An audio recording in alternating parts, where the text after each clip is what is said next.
Hi, I'm Tim Smith with EPA's Office of Air Quality Planning and Standards. John Salvasi talked a little bit about RACT, that is, reasonably available control technology as it related to VOC. I'm going to talk about the same topic as it relates to particulate matter. RACT and RACM, reasonably available control technology and reasonably available control measures, are requirements for state implementation plans for PM 2.5.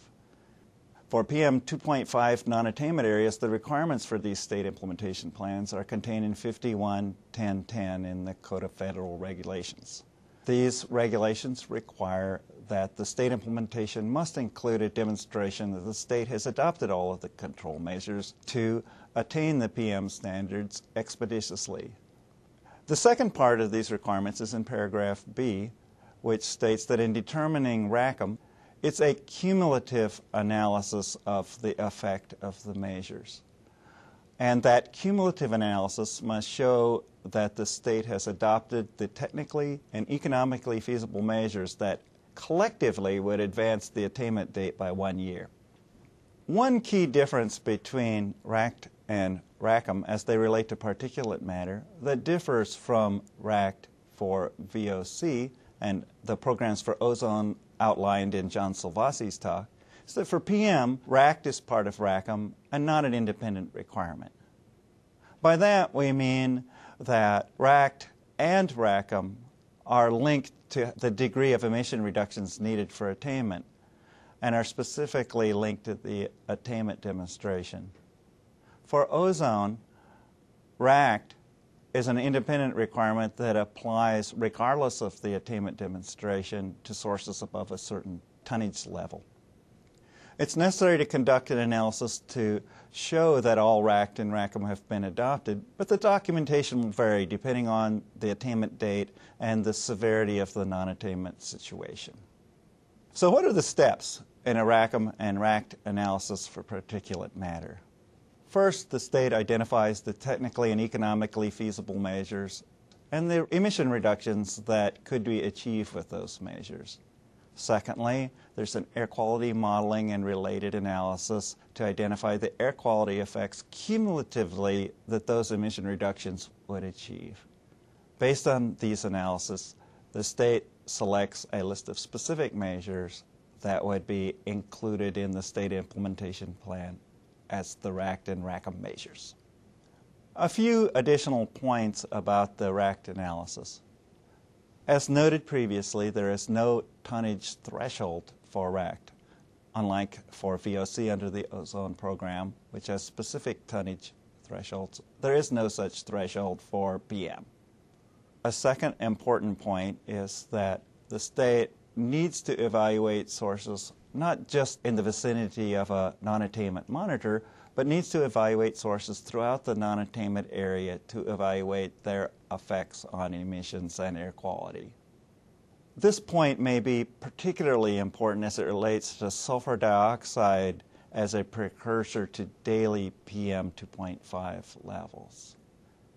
So in defining an attainment date that achieves the standards within this beautiful language we're given as expeditiously as practicable, it's important to take these intrastate sources into account.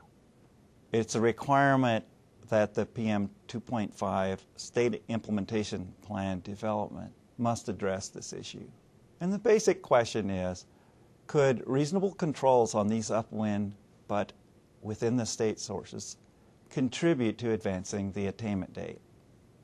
Because PM 2.5 does not have a threshold, some have expressed concerns that it may be more burdensome than for the ozone program, where RACT is an independent requirement.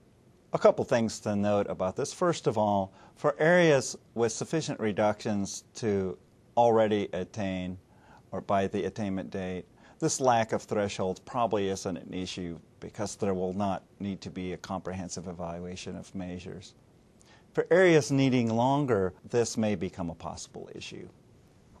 The EPA recognizes that there is a potential concern with the burdens created by the lack of a threshold for the PM RACT analysis, but feel that screening approaches could be used to address this potential issue.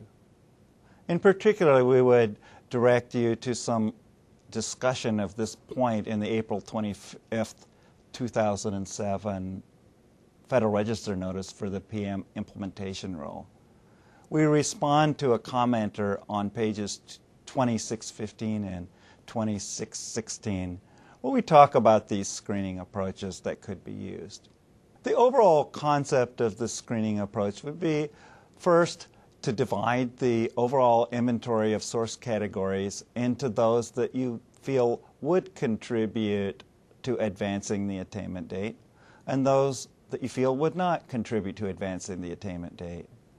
By performing a cumulative analysis with conservative assumptions as to the emission reductions that could be achieved from the portion you believe does not contribute, it could be demonstrated in such a screening analysis that it was not necessary for the advancement of the attainment date to address those sources. And again, this is a cumulative analysis of the impacts of reductions that you reject in your RACT analysis.